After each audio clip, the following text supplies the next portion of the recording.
নমস্কার, শুভ দিনের শুভেচ্ছা সকলকে। আজকে সানডে স্পেশাল রান্না করতে হবে। এবার বিরিয়ানি। আমার বক্তব্য হচ্ছে রোজ রোজ বিরিয়ানি খেলে তো ভেজিটেবলস খাওয়া হবে না। তো আমি বললাম ঠিক আছে বিরিয়ানি বানাবো কিন্তু আমার মতন করে। তো প্রথমবার প্রিপারেশন নিলাম ভেজ বিরিয়ানি বানানোর জন্য।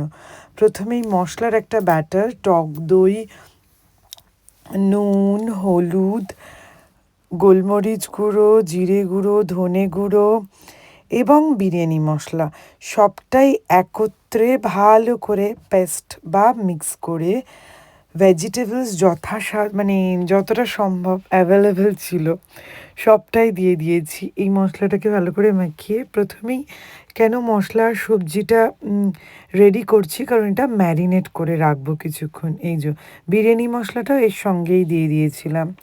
তো ঘরের মধ্যে ভেজ বলে পনির অ্যাড করলাম এবং ভেজিটেবলসের মধ্যে ছিল ক্যাপসিকাম, গাজর, ফুলকপি, কড়াইশুঁটি, যত রকম মোটামুটি সুন্দর শীতের সবজি অ্যাভেলেবল কিন্তু এর মধ্যেই দিতে পারেন। ক্যাপসিকামও আরও অনেক রকম দেওয়া যায়।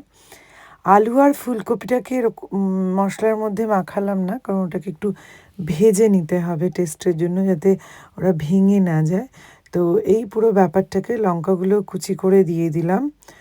এই পুরো ব্যাপারটাকে ম্যারিনেট করতে দিয়ে ফুলকপিগুলোকে গোটা গোটা করে লাল লাল করে ভেজে তুলে নিলাম এবং আলুগুলোকে সমান পদ্ধতিতে নুন, হলুদ, লঙ্কার গুঁড়ো, যদি ঝাল কেউ বেশি খায়, তো আমি এখানে লঙ্কার গুঁড়ো দিইনি, শুধুমাত্র নুন হলুদ দিয়েই ভেজেছি।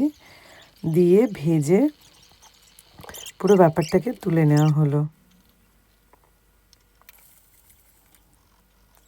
আমার কাছে সবজি আরেকটু থাকলে আমি আরেকটু দিতাম, সবজি ছিল না, যতটা ছিল ততটা দিয়েছি। তো আপনারা চাইলে কিন্তু এখানে এরা মাশরুমও দেয়, এরকমভাবেই অ্যাকচুয়ালি সেম পদ্ধতিতে অনেক রকম মানে সবজি দিয়ে বিরিয়ানি বানাতে আমি অনেক দিন ধরেই দেখেছি। তো আমারও আজকে ইচ্ছে ছিল। তো গোটা গরম মশলা, তেজপাতা, শুকনো লঙ্কা, শাহি জিরে হলে ভালো হয়, তো নর্মাল জিরেও দেওয়া যেতে পারে। এটা একটু গন্ধ বেরিয়ে এলে সুন্দর, কিন্তু এই গোটা মশলাটা থেকে গন্ধ বেরোয়। এবং এর মধ্যে জায়ফল, জয়িত্রী, স্টার এগুলো থাকলেও সবাই এক্সট্রা কিন্তু দেয়। কাজু কিশমিশও দেওয়া যেতে পারে, কিন্তু আমি যেহেতু ডিমের কষা করেছিলাম এর সঙ্গে, তো কাজু কিশমিশ দিইনি। কিন্তু সম্পূর্ণ নিরামিষ করতে হলে কাজু, কিশমিশ, ড্রাই ফ্রুটস এগুলো এর মধ্যে অ্যাড করে। তো পেঁয়াজটা দিয়ে নিলাম, দিয়ে পেঁয়াজটা ভালো করে ভাজা হয়ে গেলে তেলটা কিন্তু আমি একটু কমই দিয়ে মশলাটা কষাচ্ছি। তার কারণ হচ্ছে আমি একটু ঘি দেবো, নিরামিষ বিরিয়ানিতে একটু ঘি যায়, তো আমি দমে দেওয়ার সময় ঘি দেবো।